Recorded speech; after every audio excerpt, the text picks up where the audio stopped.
14, 6. Marcou?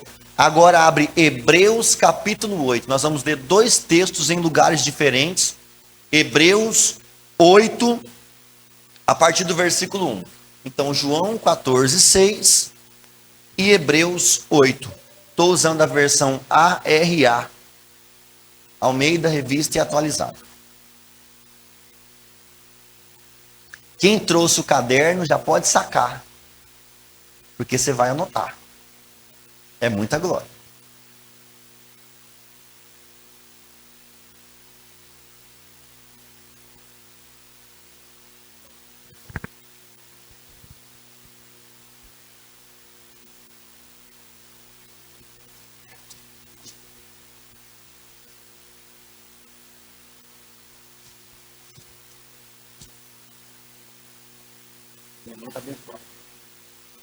João capítulo 14, versículo 6.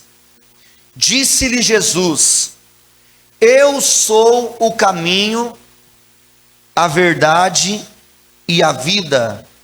Ninguém vem ao Pai, senão por mim. Eu sou o caminho, a verdade e a vida. Ninguém vem ao Pai, senão por mim. Hebreus capítulo 8.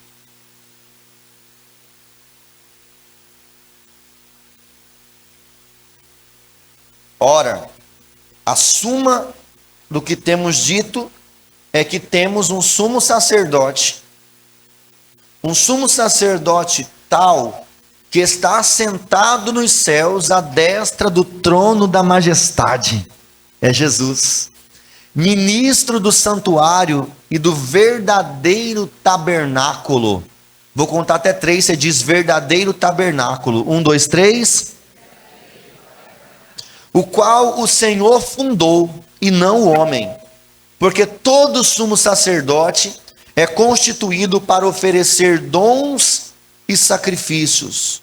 Todo sumo sacerdote é constituído para oferecer dons e sacrifícios, pelo que era necessário que este também tivesse alguma coisa que oferecer.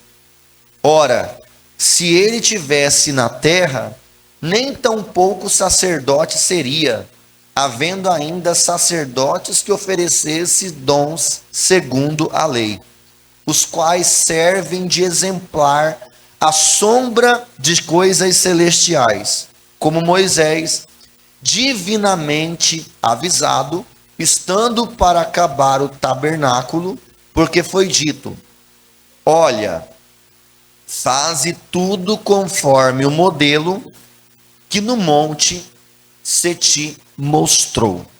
Posso ouvir um amém? Pode deixar a sua Bíblia aberta se você quiser, mas preste muita atenção no que eu vou falar com você a partir de agora. Quando Deus, com sua mão forte, resgata o povo de Israel da escravidão do Egito pelas mãos de Moisés, aquele povo estava escravizado no Egito durante aproximadamente 430 anos. Então foram 430 anos de servidão, de escravidão, debaixo da mão de Faraó, rei do Egito. E agora Deus decide, porque se lembrou do clamor do seu povo, viu e ouviu o sofrimento do seu povo, e desceu para dar livramento para eles. Usa Moisés, o escolhido de Deus, para libertar o povo de Israel da escravidão do Egito. Só que aquele povo, aproximadamente uns 2 milhões de hebreus, que saíram do Egito, que saíram da casa da servidão, eles não tinham um relacionamento com Deus. O texto vai dar conta de que naquele período de escravidão, pensa, 430 anos aproximadamente, são basicamente 4 gerações inteiras. E quando o povo começava a se multiplicar, o texto bíblico diz que Faraó dobrava o serviço. Então era um povo que trabalhava de manhã, de tarde, de noite, de madrugada, e não tinha tempo, condição de aprender de Deus, de ouvir de Deus. E aquela mensagem, aquele conhecimento que tinha de Deus, foi se perdendo de uma geração para outra. Então agora, conduzidos ao deserto, na sua caminhada, que deveria durar uns 40 dias e que durou 40 anos por causa da rebelião e da rebeldia do povo, o que acontece? Eles vão ter que ser ensinados como é que adora a Deus. Eles vão ter que ser ensinados quem é Deus, o que Deus faz, qual é o poder que esse Deus que me tirou da escravidão do Egito tem. Eles vão aprender do zero. Por quê? Porque passaram 430 anos servindo na casa de Faraó. Então Deus precisa se apresentar a esse povo. E eles precisam aprender a fazer um culto. Como é que faz para chegar até na presença de Deus? Quando nós lemos o Novo Testamento, Paulo escreve no capítulo 10 aos Coríntios, na sua primeira carta aos Coríntios, que todas as coisas que aconteceram aos filhos de Israel, para nós serve de exemplo, são sombras das coisas que iriam acontecer no futuro. Então tente imaginar, tudo o que aconteceu lá serve de figura, de sombra, de exemplo para nós do que iria acontecer no futuro. E tudo que tem dentro da Bíblia, olha aqui para mim com redobrada atenção, tudo que tem dentro da Bíblia, na palavra de Deus, seja no Antigo Testamento ou no Novo Testamento, aponta para Cristo. Então quando a gente lê a Bíblia, lá no Antigo Testamento, que é o modelo, que é a sombra, que é o exemplo, que é o tipo das coisas futuras, a gente olha com um olhar clínico, procurando quem? Procurando Cristo. Então nós procuramos Cristo no Antigo Testamento. E aí Deus dá a visão para Moisés do trono celestial, como nós lemos aqui em Hebreus. Por divina revelação, Deus mostra para Moisés como é que deveria ser o culto daquele povo. E o culto é que faz alguém chegar até o ápice da manifestação da presença do seu Deus. Então, todo culto que alguém faz, seja o Deus verdadeiro, ou seja um Deus falso, para que serve aquele culto? Para um contato, para uma adoração, para um serviço, para uma manifestação ao Deus que naquele culto está sendo adorado. Por isso que lá no Salmo 115 está escrito que os ídolos deles são prata, ouro, barro, pedra, tem olhos mas não vê, tem nariz mas não cheira, tem boca não fala, tem mão mas não apalpam, tem pés mas não andam. Pasmem, diz, tornem-se semelhantes a eles, todos aqueles que o fazem e adoram. Por quê? Porque o culto que você presta a um Deus faz com que a essência da sua vida seja parecida com aquele que é objeto da sua adoração. Então no Salmo 115 diz que quando você adora uma estátua, como o povo antigo fazia, ídolos, postes ídolos, feito de barro, de madeira, de ouro, de prata, o salmista diz que aqueles que adoram aqueles ídolos se tornam semelhantes a eles. Então a essência da natureza daquele ser que está sendo adorado, e nesse caso um pedaço de pau, um pedaço de pedra, um pedaço de barro, a essência daquele ser que é objeto do culto, objeto de adoração, se manifesta na vida de quem está adorando. Então o que acontece quando as pessoas adoram os demônios? Adoram os demônios, a essência dos demônios se apossam e se manifestam na vida das pessoas que adoram os demônios. Por isso que as pessoas ficam endemoniadas. Quando adoram um ídolo, a essência daquele ídolo, o ídolo é um ser inanimado. A essência daquele ídolo que está sendo adorado se manifesta na vida da pessoa que está adorando. E Deus agora precisa ensinar o seu povo como é que adora Ele. Para quê? Para que eles se cheguem à presença dEle. Para quê? Para que a essência da natureza divina do Deus Todo-Poderoso se manifeste na vida daqueles que estão adorando a Ele. Quem está aí? Vem comigo. E aí ele diz: vocês vão me adorar assim. E ordena a Moisés: faça um tabernáculo, uma casa. Por esse tempo vocês vão ficar peregrinando no deserto. Então esse tabernáculo ele tem que ser desmontável. Ele tem que ser: monta, faz o culto, adora, terminou, desmonta, põe nas costas e carrega, para que durante toda a jornada o povo tivesse condições de cultuar a Deus naquele lugar.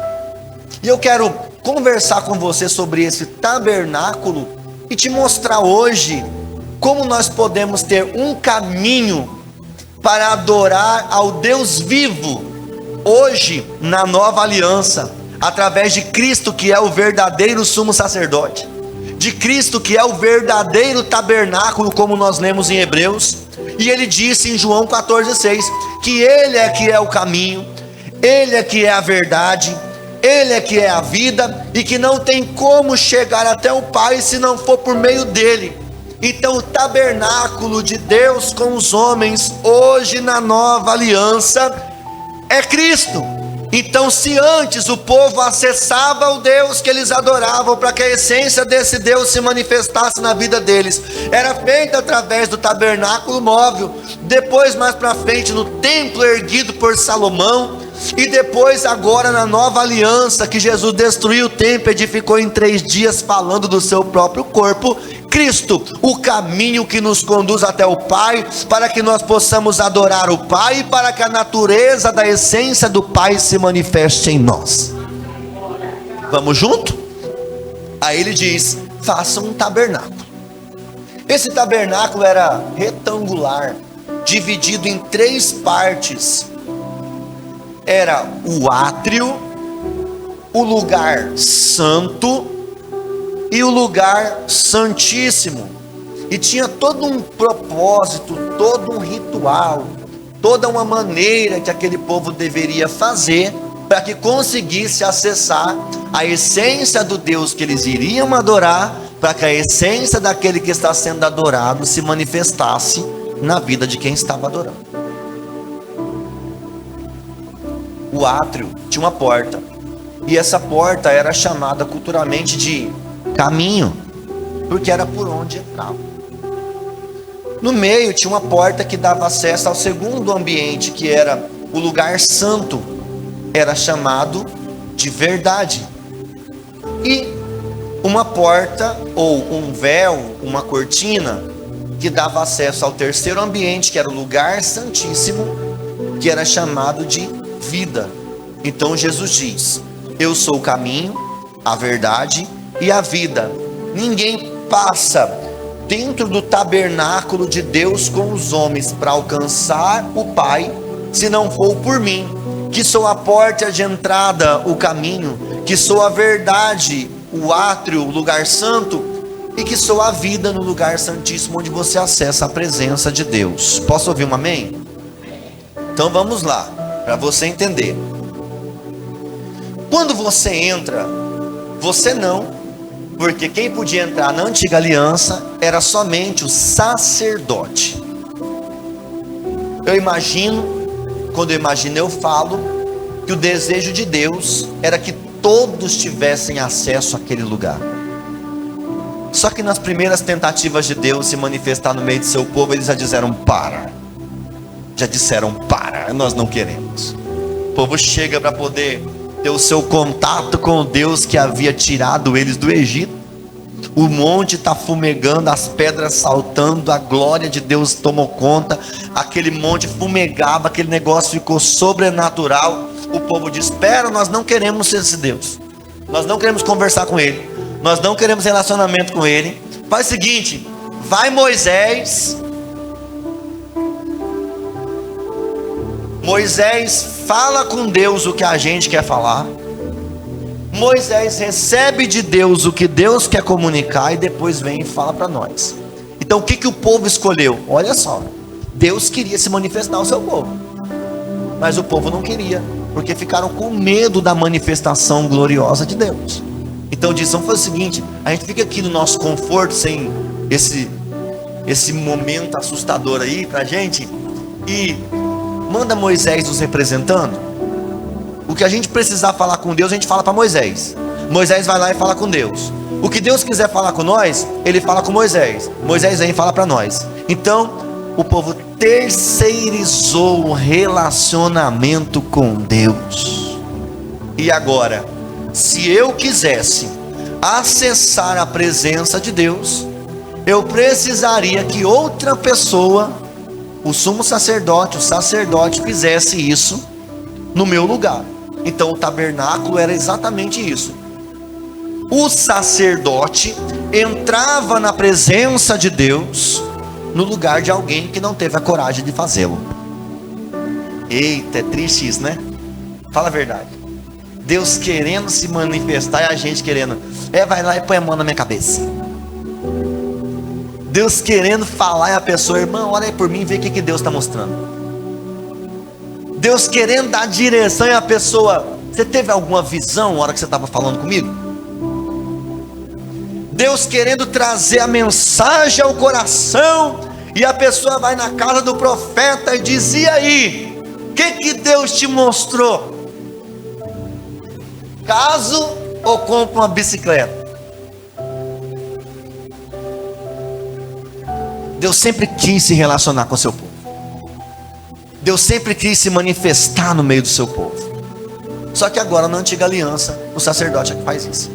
Quando o sacerdote entra no lugar de átrio, que é a primeira porta, o caminho, a primeira coisa que ele encontra é o altar do sacrifício. Um altar feito de pedras organizadas, bem posicionadas. E o adorador precisa trazer um animal, um cordeiro puro, adulto, sem mancha, sem mácula, perfeito, dona Emília. Tinha que ser um cordeirinho perfeito. Entregava na porta do caminho, na mão do sacerdote, e o sacerdote pegava aquele animal e entrava para dentro do lugar de culto, para poder entrar na presença de Deus, até chegar lá no final, no ápice da manifestação. Aí vai vendo, entrega ao sacerdote o cordeiro e volta para trás. O sacerdote, quando entra no lugar santo, no lugar de átrio, a primeira coisa que ele vê é o altar de sacrifício. O que ele faz? Ele sacrifica o animal e derrama em cima do altar do sacrifício o sangue daquele animal. Então, no altar do sacrifício é derramado o sangue do cordeiro. Quando viemos a Cristo, entramos pelo caminho, a primeira coisa que experimentamos é o poder do sangue do cordeiro. Então, quando você vem a Cristo, agora na nova aliança, nós estamos falando de Cristo, porque eu não posso olhar para o Antigo Testamento e dizer que aquilo é regra, aquilo é sombra do futuro. A realidade hoje é Cristo. Então, em Cristo nós temos que olhar para o altar do sacrifício e entender que esse altar do sacrifício é onde o Cordeiro de Deus que tira o pecado do mundo foi crucificado, para que obtivesse pelo menos 3 benefícios por causa daquele sangue derramado. Coloca para mim, por favor, Efésios 1:7. Então, quando o sangue do cordeiro é derramado no altar do sacrifício, está escrito assim: em quem temos a redenção pelo seu sangue, a remissão das ofensas, segundo a riqueza da sua graça. Então, quando o sangue do cordeiro é derramado, o poder desse sangue na minha vida, ele tem o poder de me remir, de redimir, redenção, remissão, perdão. Sabe a primeira coisa que acontece quando você vai a Cristo? Os seus pecados são perdoados pelo poder do seu sangue. Então, quando eu prego sobre o poder do sangue de Jesus, os pecados são perdoados. E perdão fala de passado. Você vem a Cristo, você vai viver a partir de agora uma nova vida. Tudo que você viveu no seu passado a Bíblia diz que Deus lançou do mar do esquecimento e nem se lembra deles mais. E uma vez remido, uma vez redimido, uma vez perdoado pelo poder do sangue de Jesus no altar do sacrifício, nós temos a oportunidade de viver uma nova vida com Jesus. Então diga assim: o sangue de Jesus perdoa os meus pecados do passado. Mas não para por aí. 1 João 1,7. 1 João 1,7 diz: se andarmos na luz como Ele na luz está, temos comunhão uns com os outros, e o sangue de Jesus Cristo, seu Filho, nos purifica de todo pecado. Então, se o sangue do Cordeiro perdoa o meu passado, ele purifica o meu presente. Mas existe uma condição: se andarmos na luz. E a gente prega na igreja que o sangue de Jesus não tem poder sobre pecado encoberto. É preciso, para que o poder do sangue de Jesus te purifique do seu pecado no presente, que haja arrependimento e confissão. O que acontece com o arrependimento? O arrependimento, você abandona a prática do pecado. E com a confissão, você tira aquilo do poder das trevas que está escondido e traz para a luz. E uma vez que você está na luz, aí sim, o sangue de Jesus tem poder de purificar os seus pecados. Então diga assim: o sangue de Jesus purifica os meus pecados do presente.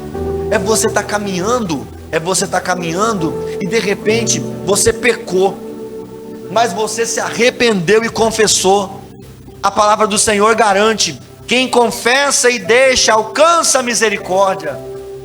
Então, quando você peca, você se arrepende, abandona a prática do erro, confessa, você entra na luz, o sangue de Jesus te purifica. Então você começa a desfrutar da misericórdia do Senhor sobre a sua vida. Nunca mais esse pecado vai ser lançado no seu rosto. Então perdoa os pecados do passado, purifica os pecados do presente, mas não para por aí. Romanos 5,9. Romanos 5,9 diz: logo muito mais agora, sendo justificado pelo seu sangue, seremos por ele salvos da ira. Seremos. Presente, passado ou futuro? Futuro. Então o sangue de Jesus não só perdoa meu passado, purifica meu presente, mas também me justifica no dia do juízo do Senhor. Quando a sentença do acusador das nossas almas comparecer diante do trono de Deus para nos condenar, Jesus vai erguer as mãos e as marcas de sangue ainda vão estar lá. E o poder daquele sangue vai nos justificar da ira de Deus que virá sobre esse mundo. Sabe por que a igreja passa na grande tribulação e vence? A Bíblia diz em Apocalipse que vence pelo sangue do Cordeiro. Que esse sangue traz o que? No futuro, desvio do mover da ira futura de Deus que virá sobre esse mundo. Então o sangue nos justifica da ira que virá. Você consegue entender isso? Então o sangue de Jesus perdoa os meus passados, o meu passado, purifica no meu presente e justifica no futuro. Uma sentença escrita pelo adversário da nossa alma nos condenaria, mas por causa do poder do sangue de Jesus, essa sentença foi apagada de uma vez por todas.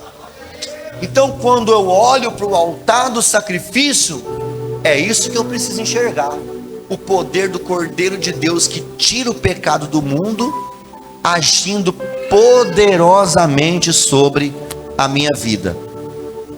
Diga comigo: o altar do sacrifício é lugar de morte.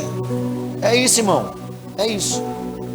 Paulo escreveu, olha aqui para mim: já estou crucificado com Cristo. Não mais vivo eu, mas Cristo que vive em mim. Se o Cordeiro de Deus morre, eu que estou em Cristo morro junto com Ele. É isso que a Bíblia diz. Se com Ele fomos crucificados, com Ele também seremos ressuscitados.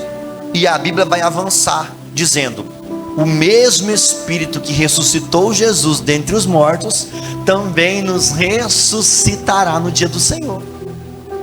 Então, no altar do sacrifício não é só o cordeiro que morre.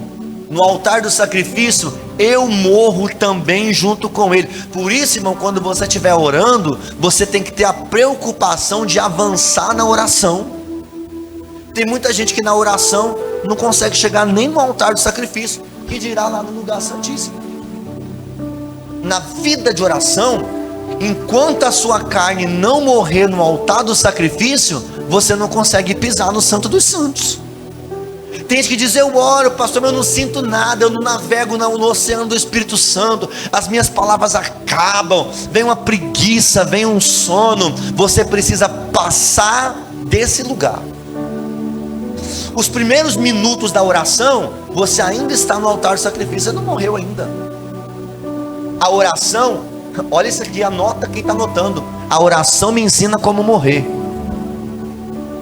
Então, na vida de oração, você aprende o que? Morrer. Aí você começa, ora. Ali você pede, intercede, clama, invoca, chama Deus.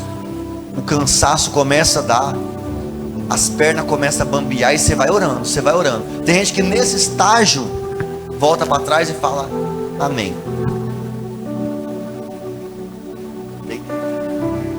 Só que Deus quer nos levar a um nível ainda mais alto, mas eu só posso entrar nesse nível mais alto quando a minha carne morrer.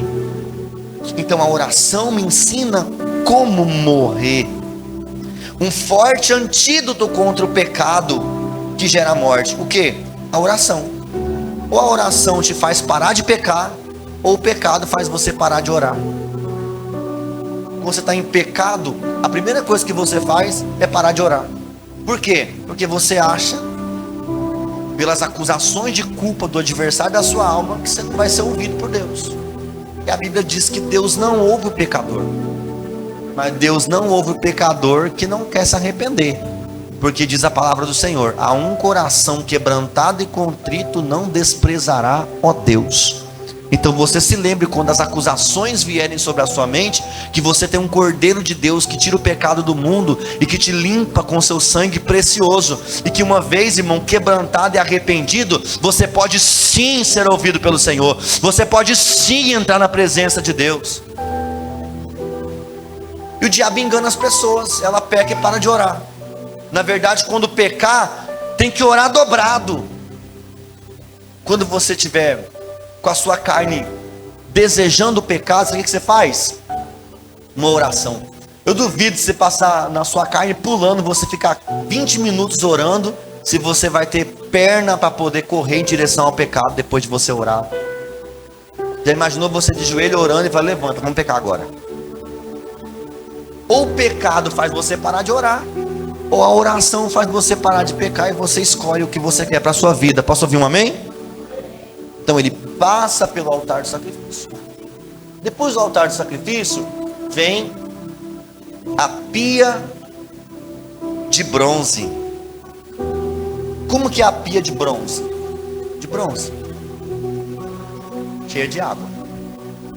Os sacerdotes lavavam as mãos e os pés. Por que o sacerdote lavava as mãos e os pés na pia de bronze? Porque quando ele ia sacrificar o cordeiro, a roupa dele, o corpo dele, ele se sujava. Então havia ali uma sujeira. Ele ia entrar diante da pia de bronze, ele lavava, diga comigo, os pés e as mãos. Era um ritual, lavar os pés e lavar as mãos. João capítulo 15, versículo 3. Como que funciona isso agora, pastor? Lá na antiga aliança, o sacerdote lavava os pés e as mãos.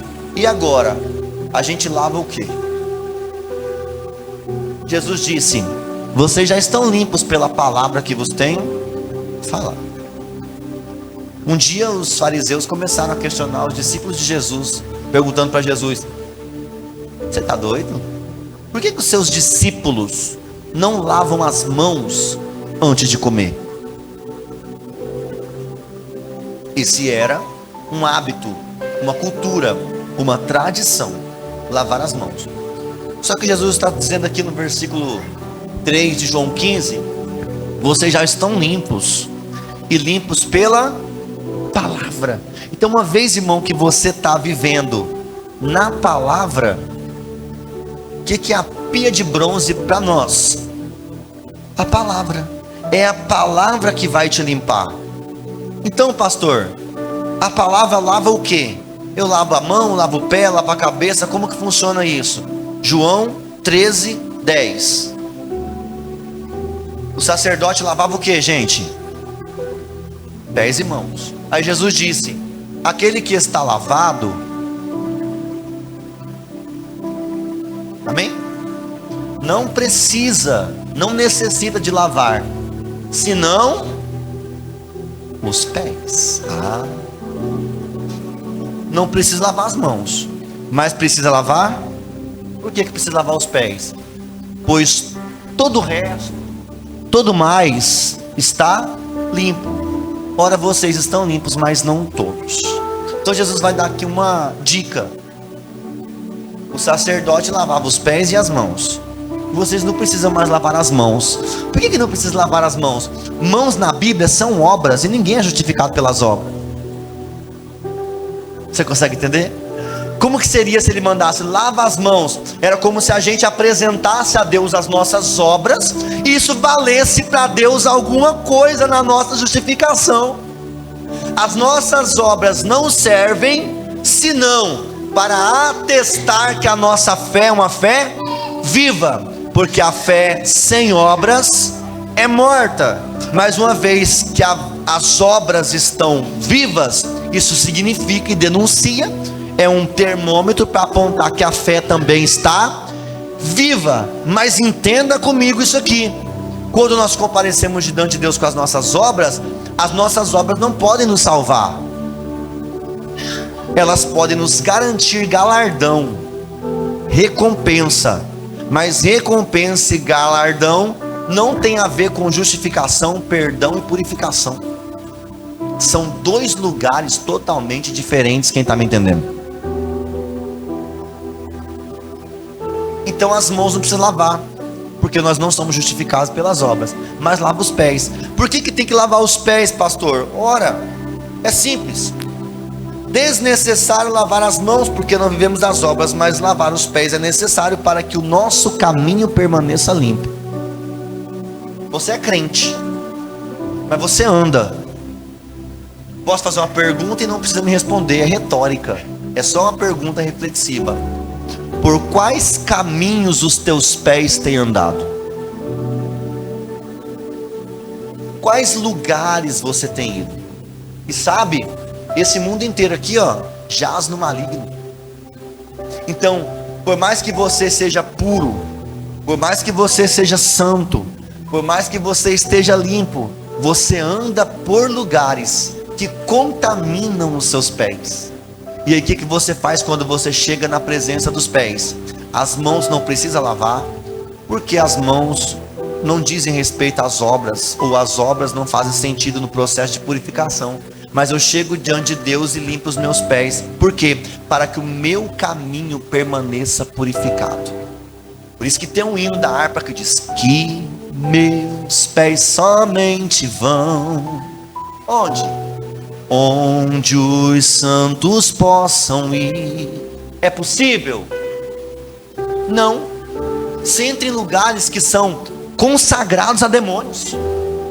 Você entra em loja que são consagradas para vender. Você entra em supermercados que fizeram pactos diabólicos para poder ter sucesso financeiro. Você usa roupa que tem marca que foi feito sacrifício de criança para poder ter sucesso. Então o que nós precisamos enquanto caminhamos? Vamos caminhando e lavando os nossos pés. Eu vou te dar uma chave de oração nessa noite. Quando você for orar, diz: Senhor, purifica os meus pés. E se você tiver que ungir, unge os seus pés. Pede para Deus purificar os seus pés. Pede para Deus purificar os seus caminhos. Para onde você entrar, onde você pisar, na sua jornada, na sua caminhada, você seja guardado, blindado, purificado, limpo de toda a contaminação espiritual que esses lugares carregam. Pegou aí? Então agora nós lavamos somente os pés, para que o nosso caminho permaneça purificado diante do Senhor. E aí ele vai, passou o lugar do altar do sacrifício, passou a pia de bronze onde ele lava as mãos e os pés. Agora ele vai entrar de fato no lugar santo. Aqui é rápido, meu tempo já está acabando, eu já vou terminar. Henrique, foi você, Henrique? Dá uma, né, pelado para você depois do culto. Vocês perderam a benção agora. Se quiser vai ter que comprar, é R$5. Olha aqui para mim. Lugar santo. O lugar santo, ele tem na entrada 5 pilares de madeira. 1, 2, 3, 4, 5. Podemos fazer aqui facilmente uma analogia ou uma alusão aos 5 ministérios da igreja: pastor, mestre, apóstolo, evangelista e profeta. Porque são pilares da manifestação da presença de Deus na igreja. Através dos 5 ministérios, os dons são derramados. E esses dons derramados fazem que o serviço do reino flua. E enquanto o serviço do reino flua, o Deus que está sendo servido vai se manifestando no meio do seu povo. Deixa eu te falar uma coisa: uma chave para a manifestação de Deus na sua vida não é só o louvor que você canta, mas o serviço que você presta ao reino de Deus. Porque enquanto você está servindo o Senhor na obra, você está adorando a Deus com a sua vida. E esse serviço devotado ao Senhor traz que a manifestação gloriosa do Deus que está sendo servido se manifeste também na sua vida. Então o serviço do reino de Deus é o único lugar onde você vai servindo e sacando as recompensas do seu serviço. E o que você não recebe nessa vida, você fica em paz, porque Deus não fica devendo nada para ninguém. Há um memorial em Deus onde as obras não são esquecidas. Em Apocalipse diz: ele vem e o seu galardão está guardado nele para dar a cada um segundo as suas obras. Quem pode se alegrar com isso nessa noite? Mexe com alguém e fala: a sua recompensa está guardada no Senhor. Oh, aleluia! Mas isso é para quem tem obras registradas nas mãos. Amém? Fala igual Enzo. Amém, igreja? Então lá tem 5 pilares, uma alusão que podemos fazer aos 5 ministérios. E você vai encontrar 3 coisas pelo menos: o candelabro, que é umas lâmpadas, 7 lâmpadas acesas, a mesa dos pães da propiciação e o altar do incenso. Coloca para mim, por favor, João 8:12.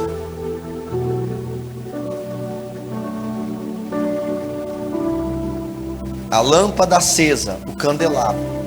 Como eu encontro Jesus no lugar santo? No candelabro, na lâmpada acesa, Jesus disse: eu sou a luz do mundo, e quem me segue não andará em trevas, mas terá a luz da vida. Na mesa da propiciação dos pães, onde eu encontro Jesus, João 6:35, ele mesmo disse, João 6:35, eu sou o pão da vida, aquele que vem a mim não terá fome, e quem crer em mim não terá sede.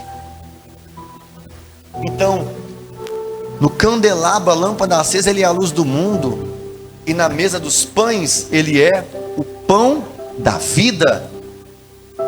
E altar do incenso, lá no Antigo Testamento, Depois você lê lá na página do YouTube da igreja a mensagem 3 níveis de entrega na adoração.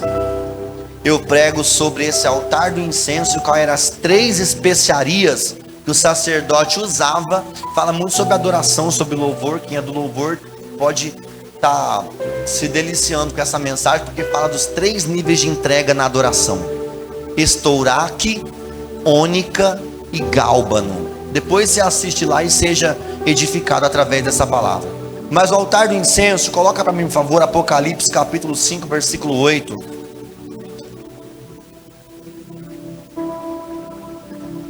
O sacerdote queimava o incenso e aquela fumaça do altar do incenso subia até chegar no céu.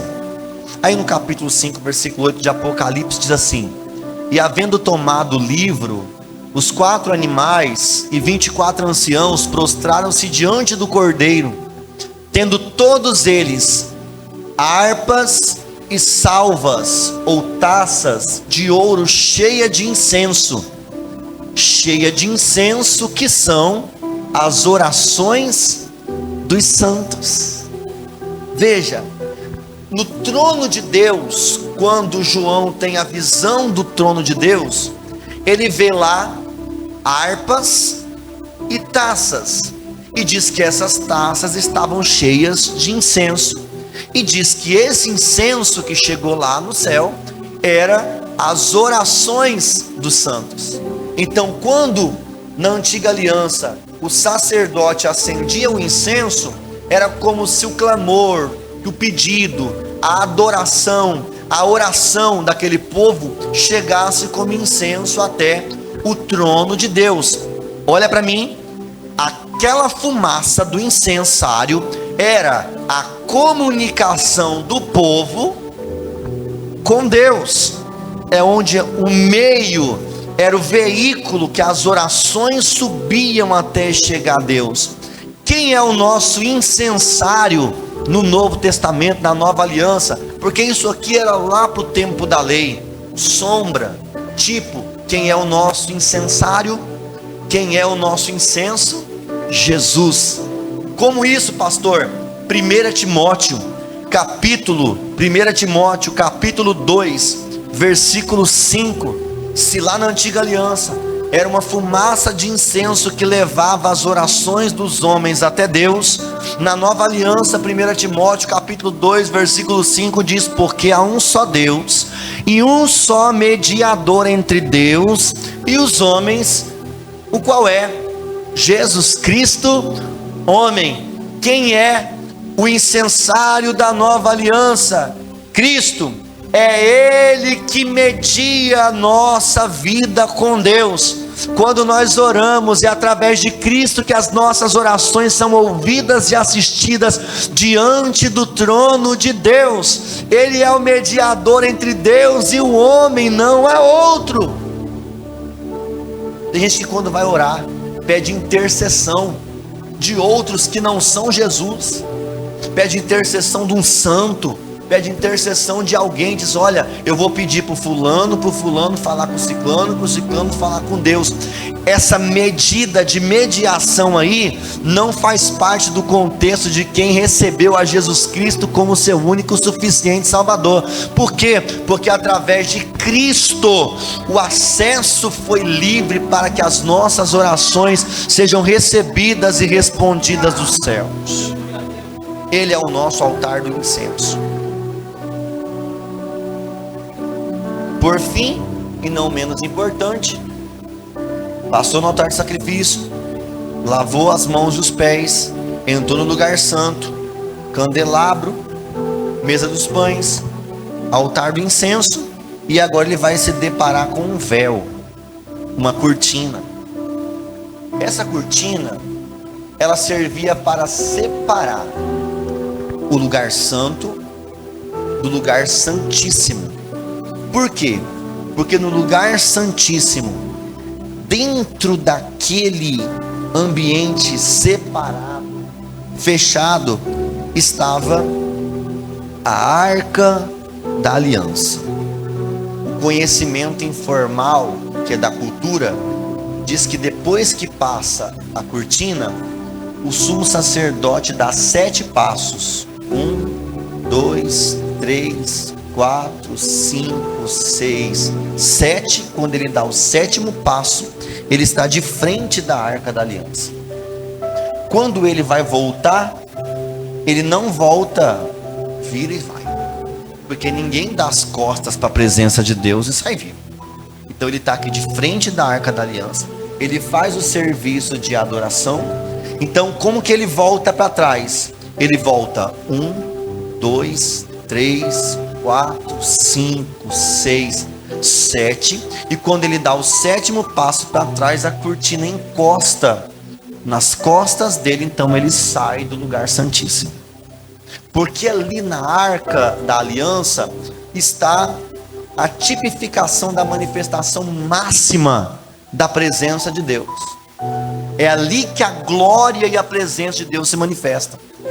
A Arca da Aliança era como se fosse um caixote de madeira, feito de madeira de acácia, que é uma madeira incorruptível, toda revestida de ouro, por dentro e por fora. Tem alguns estudiosos que dizem que o que foi gasto para construir a arca de ouro do lado de dentro, daria para construir ela 7 vezes do lado de fora, significando que Deus dá muito mais importância às coisas que estão do lado de dentro do que aquilo que está do lado de fora. Isso são culturas que vão dizendo, estudiosos que se aprofundam mais e dizem isso. Mas a madeira era incorruptível, madeira da acácia, revestida em ouro 24 quilates por dentro e por fora. Tinha uma tampa que nós chamamos de propiciatório, e tinha esculpido nessa tampa 2 querubins. Os joelhos dos querubins se encontravam na tampa da arca, e as asas se encontravam por cima da arca, e a presença de Deus se manifestava exatamente no meio dos 2 querubins. Ali, irmãos, não cabem palavras. Ali é um homem mortal diante da fatídica presença santa e gloriosa de um Deus invisível. É o ápice. Na caminhada da oração, é nesse lugar que a gente precisa chegar. Na caminhada com Cristo, o objetivo do crente é chegar nesse lugar. No louvor, o objetivo é chegar nesse lugar. Na intercessão, o objetivo é chegar nesse lugar. Então você vai, sacrifica, entrega, adora, intercede, mas qual que é seu objetivo? Lembra do começo da mensagem? É a manifestação do Deus que está sendo adorado na vida de quem está adorando. A presença de Deus se manifesta ali.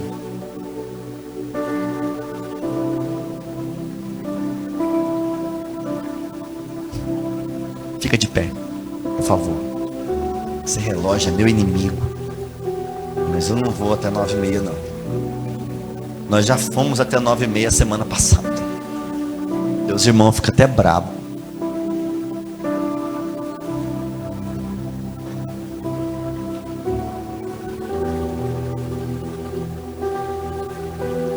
Irmão, isso aqui considere como uma aula para você aprender. Qual que é o objetivo dessa aula? É entender que através de Jesus eu posso alcançar o que aqueles homens alcançaram. Eles viram a glória de Deus. Eu sou o caminho, a verdade e a vida, disse o Senhor. Se você entrar por Ele, você consegue passar por cada uma dessas etapas e experimentar na sua própria vida. Ah, pastor, mas eu sou muito pecador. Ah, pastor, mas eu sou muito podre. Ah, pastor, mas eu cometo tantos erros. Na sua vida, se você entender esse caminho e passar por ele, fase a fase, ter a paciência de experimentar Deus em cada um desses passos, você vai entender o que é viver e experimentar a glória de Deus. Alguém aí? dentro da arca da aliança, irmãos, tinha as tábuas da lei, tinha a vara de Arão que floresceu, e tinha um pote de maná. A lei de Deus representava a palavra imutável de Deus. Deus disse: passará os céus, passará a terra, Jesus falando, mas as minhas palavras não passarão.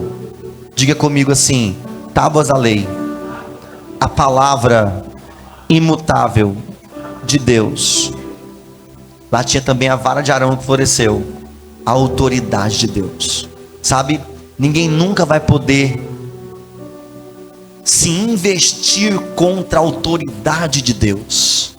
Ele é soberano e nenhum dos seus planos pode ser impedidos. Ele disse em Isaías 43:3: ainda antes que houvesse dia eu sou, e não há quem possa fazer alguém escapar das minhas mãos. Operando eu, diz o Senhor, quem impedirá? A autoridade de Deus é preservada. E ele colocou dentro da arca um pote de maná. Sabe, o maná, a Darlene, era a comida que Deus dava no deserto. Só que Deus dava aquele dia, tinha que colher aquele dia e comer aquele dia. Não podia guardar o dia seguinte, senão estragava. Só que o maná que estava dentro da arca não estragava. Sabe o que eu fecho aqui dizendo para você? Que o que estava dentro da arca, a palavra de Deus, a autoridade de Deus, e o maná que não apodrece, que é o símbolo da eternidade, é a representação do reino de Deus na nossa vida. O maná que estava fora da arca apodrecia, mas o maná que está dentro da arca não apodrece, porque tudo que está dentro do reino de Deus não apodrece nem tem prazo de validade. Os homens publicam jornais, livros, decretos, palavras, fazem reuniões e redigem atas que perdem a validade quando o poder legislativo decidem. Só que o que está dentro do reino de Deus é a palavra que passa o céu, passa a terra, mas ela não passa. Tudo que está escrito aqui vai se cumprir no nome de Jesus. Sabe, do lado de fora da arca, entra governo, sai governo, entra prefeito, sai governador, entra presidente da república, sai presidente da república. Governos são colocados, governos são tirados, as autoridades são contestadas, mas a autoridade que está dentro do reino de Deus é um Deus soberano e que ninguém nunca pôde se investir contra ele e vencer. Sabe por quê? Porque tudo que está dentro do reino de Deus não apodrece nem tem prazo de validade.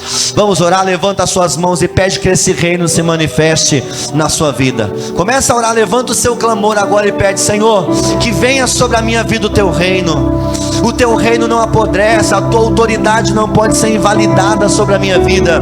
A tua palavra, os teus decretos não podem ser frustrados na minha vida. Tudo que a palavra de Deus diz a teu respeito vai acontecer e se cumprir. O diabo aceite ou não, ele concorde ou não, ele queira ou não, o que Deus determinou ao seu respeito vai acontecer.